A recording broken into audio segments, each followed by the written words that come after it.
I'm Steve Wilson. I'm going to chair this session and the next session. So the privacy panel is going to be split across two groups with the 10-minute break in the middle. I'm really fortunate to be joined by three really good thinkers in this area. Katrina Dow, and the folks are going to introduce themselves. Katrina Dow, Brian Katz and Jen Behrens. They've all got distinct professional involvement with privacy. Some of them are doers, some of them are privacy professionals. I guess, are we all members of the IAPP? I'm sure. Mm-hmm. The idea today is going to be to surface some tensions. I made some remarks at the beginning of the first session that there's a lot of well-meaning slogans, bumper stickers out there about let's have a positive-sum game between security and privacy and everything else. It's a well-meaning slogan, but the reality is, as we heard from David Keltz earlier, that privacy is a many-splendid thing, and getting it right is hard. We've got privacy engineering tools that are coming out now, some from NIST, some that some of us have actually implemented in anger, and it's early days. So we want to talk today about some practical experience about how to get privacy right, and I'm going to challenge the group with some questions about what is privacy, but more to the point, how do we know what we know about privacy? How do we form positions? Do we know that people care or not? So we want to get into not the definitional sort of stuff, but really practical progress. I'm going to get the folks to introduce themselves. We're all going to take a minute or two to take a position. I don't think I'll say anything more. And then we want to kick things off with a few questions, but as much as possible, take questions from the floor and keep it as lively as possible. Katrina, why don't you start? Thanks. Good morning, everyone. Katrina Dow. I'm the CEO and founder of MECO. We focus on enabling each of us to provision the API of me and decide under what conditions information about us can create value with the organizations and people we trust. So privacy is a really important part of our default volume control, if you like, and something that's very passionate and close to my heart. Brian. I'm Brian Katz. I am Director of Mobile Strategy at VMware, which I joined a little more than a year ago. Before that, I spent 12 years at Sanofi Pharmaceuticals, and then before that, 5 years at Merrill Lynch. So I was an email architect at Merrill Lynch, where privacy was actually quite important. And then at Sanofi, ran global server engineering, then global mobile engineering. When you're doing mobile, anything in mobile, privacy becomes a big deal. And actually, this is the second time Steve and I have done this. And so Steve introduced me to these two wonderful women by saying I'm the contrarian one. So we're going to see, but I'll leave it at that for the moment. Jen. Thank you. Thanks for having me. I'm Jen Behrens. I wear a few different hats, mostly all focused around privacy. I am Chief Privacy Officer for an organization called Verato, working in big data analytics and data quality and integrity, which is one of those exciting, sexy privacy principles. And I also am partner and executive vice president of privacy with Kimball & Associates, doing privacy consulting. Throughout the last few years, I have participated in several of the NIST and STIC pilots, leading the privacy engineering aspect and risk assessment management for those pilots. And I'm currently the IDSG plenary chair. So shameless plug for the IDSG. Plenary's going on right now. If you want to slide in there, it's free. And I'm excited to be here. Cool. Good to have you. I wanted to kick things off with a sort of a level set. We keep hearing that privacy is dead. It goes without saying that we would disagree, but how do we know?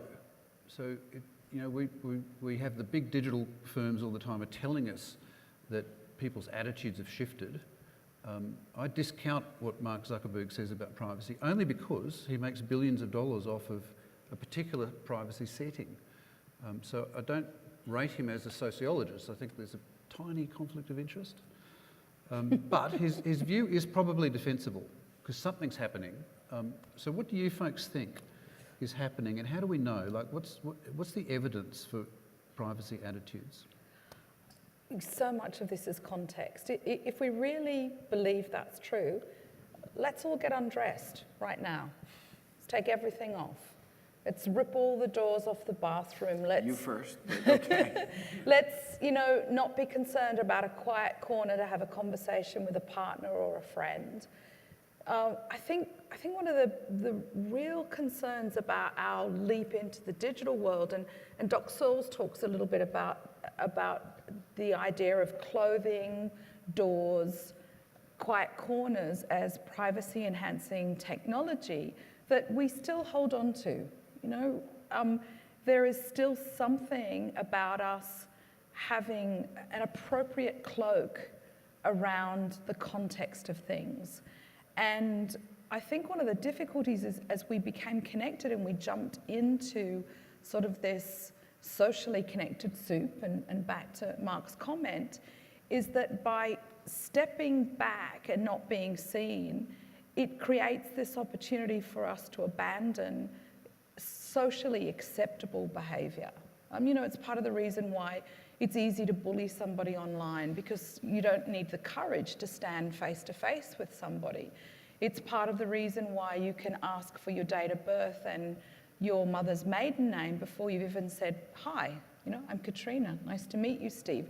We don't do that in a human context. And I think one of the problems is that we've said, privacy's gone, because we've made this agreement that in the digital world, we're just going to throw out the way human context works. And I think it becomes convenient to make those comments because it accelerates a particular agenda. But we don't see that happening in the real world. And I think that the key thing is, what is it that we need to redress in terms of that from a behaviour point of view? Yeah, my considered position on that is that anybody that says that privacy is dead is trying to sell you something. Yeah. And I'm all for commerce, but I think we need some transparency. I would actually agree that privacy is dead from the perspective of most normal people, whether, however you want to call them, muggles, regulars, whatever, non-tech people, have no idea what privacy means. So it's not really it's dead, it's just they don't understand it. They don't understand what their data, you saw the uproar. New York Times did an article, I think it was New York Times a couple of years ago, about how Target was able to figure out that a father's daughter was pregnant before even the daughter knew, based upon what her buying habits were, what she did. Why? Because she had a loyalty card. And all the stuff that happens online, all the aggregational, that's not new. I've had a loyalty card for, some things for 25 years.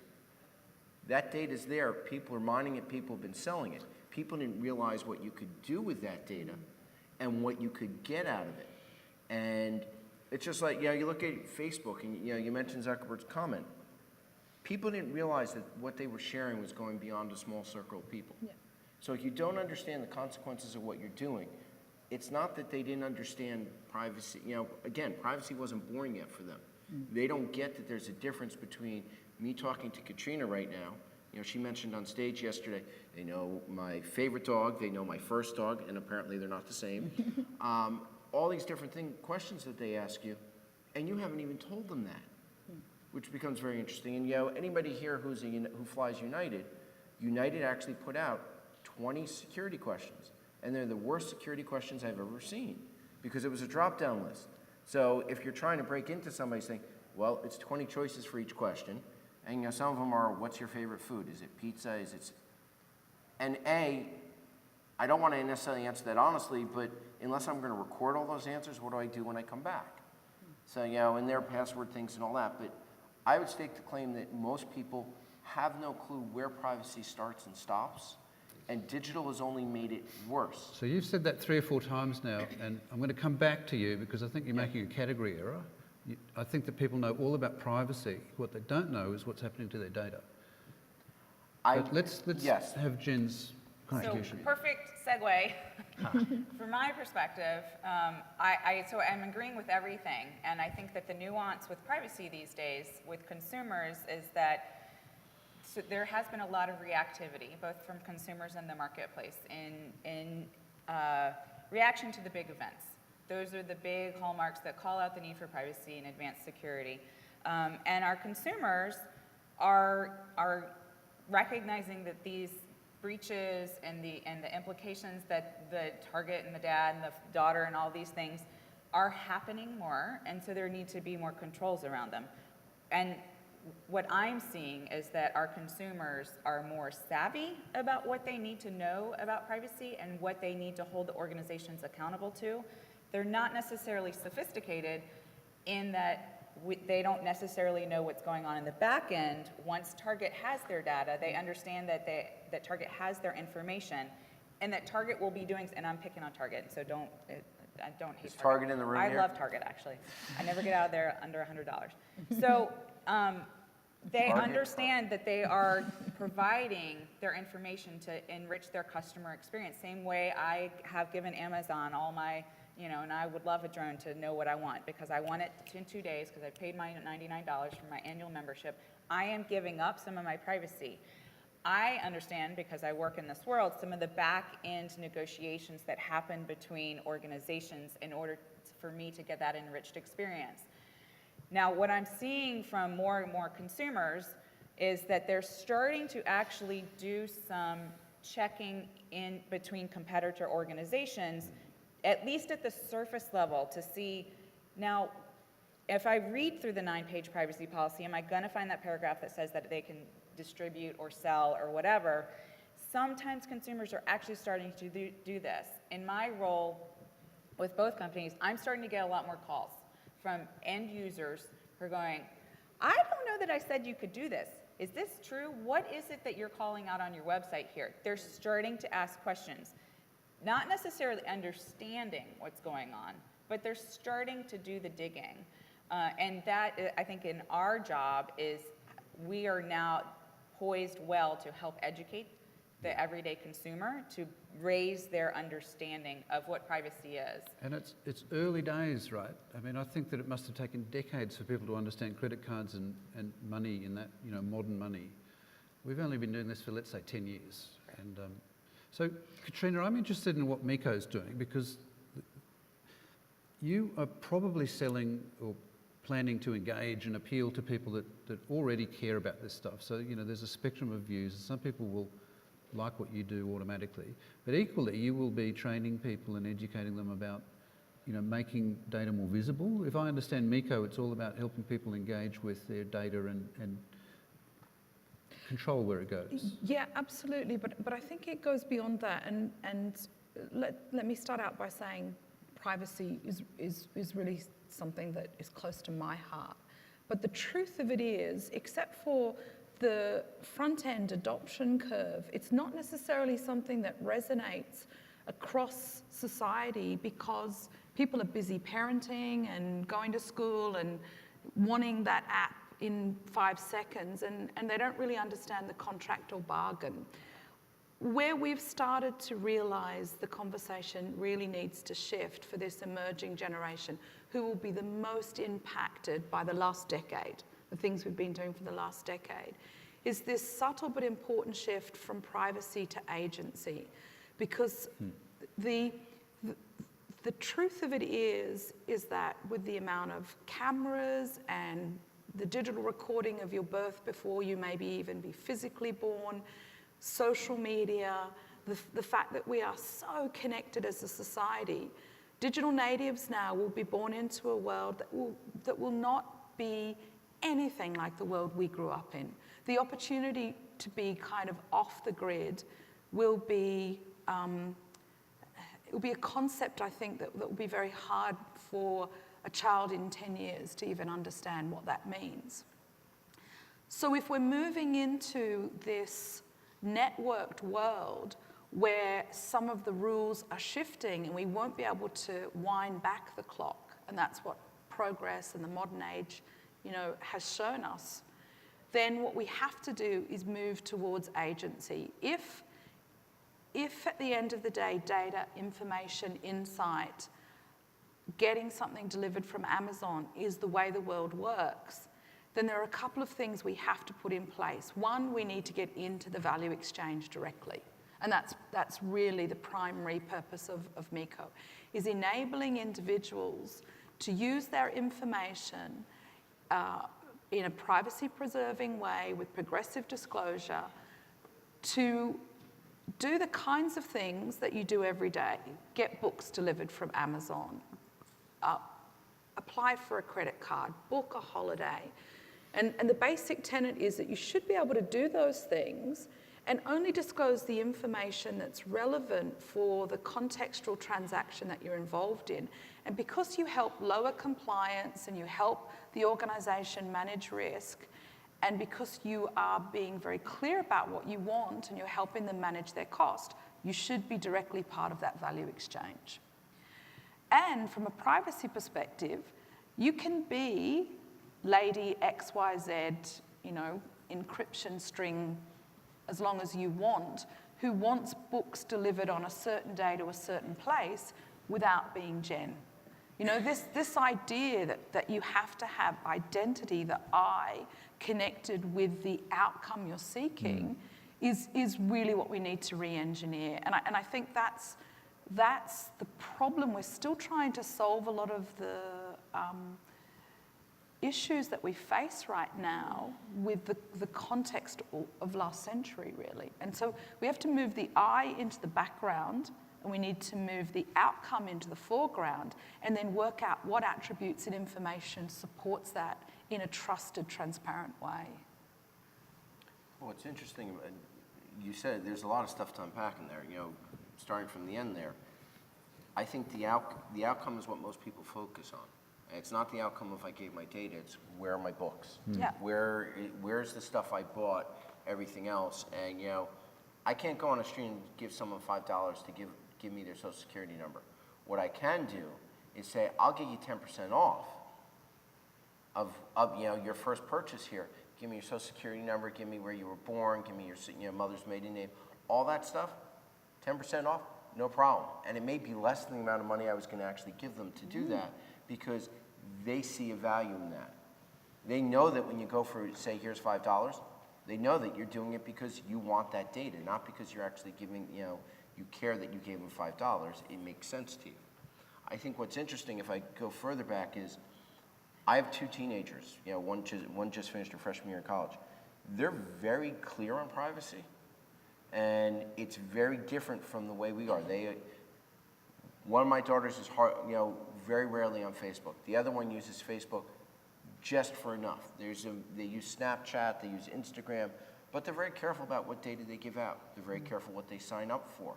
And there's a consciousness of what the data is and what the data isn't. Now, they may be sharing more to their friends, but they actually know exactly which friends are seeing their data.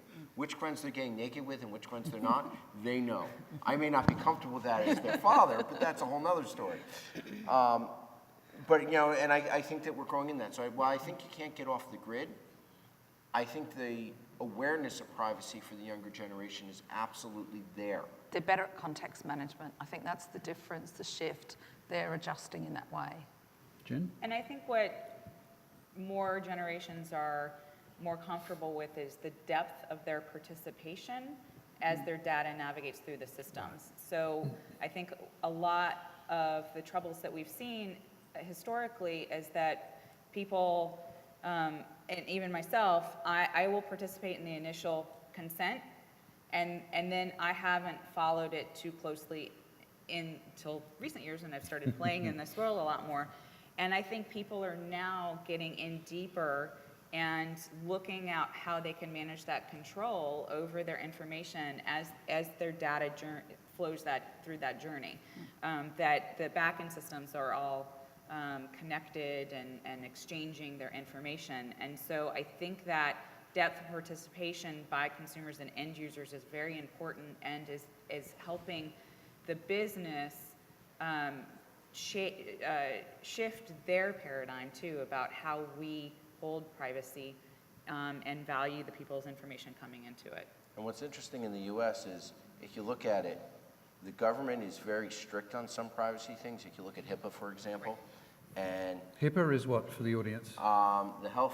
the Health Information, is it Personal Portability Act? It's something Portability Act. But it's the strict laws, It's the prescriptive strict laws laws that say that unless you sign off, your data can't be shared with anybody except the doctor you saw, or the office you're in or the insurance company that you agreed to share it with in the beginning. So for international people, it's classic that the US has no general data protection law, and so I call it the Canary Islands of personal information around the world.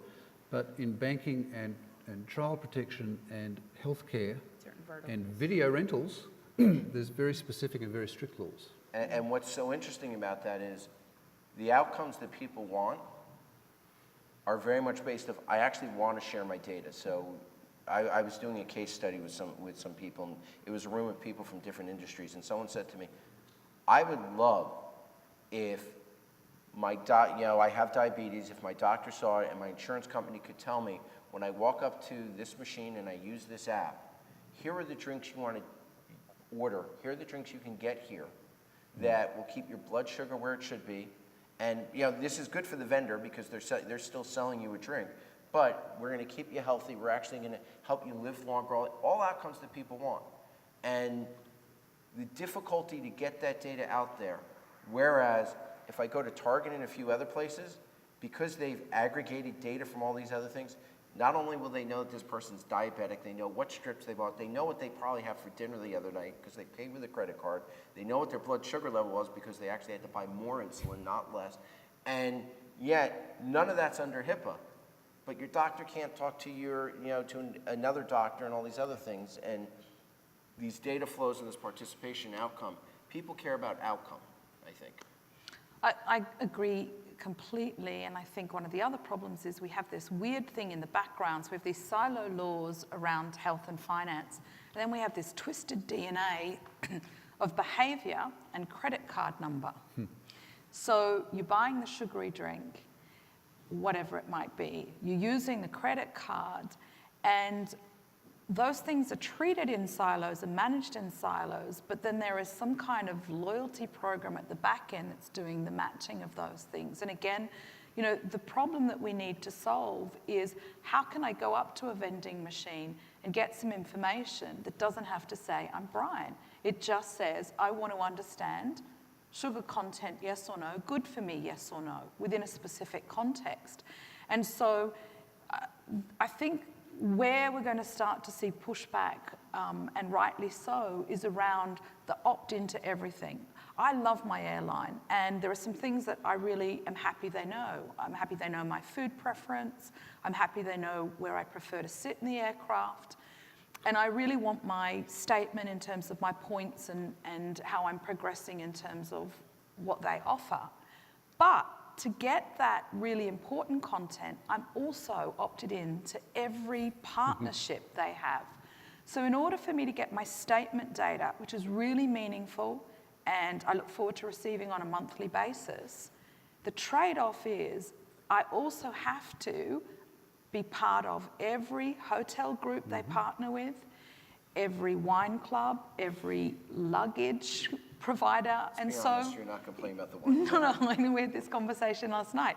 I can't drink that much wine, buy that much luggage, or book that many hotels. And some days I would get up to 5 emails through their affiliate group, all competing for destinations. Yet the destination I need to go to next week, there's no help in sight for that journey. So we're going to come up to a break in a minute so that people have got time to swap over. The audience can think about questions because we want to get some questions after the break. I also want our panelists to talk in practical terms after the break about what do you think the most useful privacy tools are that you've got, be they soft tools or hard tools or the NIST stuff that we heard about. But just to close on airlines and what do people know, don't for a minute think that these airline loyalty programs are put together accidentally. Qantas sold off its points business, sold it off. It's the most profitable business unit. And it blows my mind that a points system is a profit centre. And these things are put together by information geniuses, the sorts of people that worked out who's pregnant from their buying habits. So the linking to wine and everything, the informaticians that are putting together the loyalty programs and luring us into giving personal information up for some reward, critical issue is how balanced is that trade. And whether or not we are participating in that exchange in a transparent way. Yeah.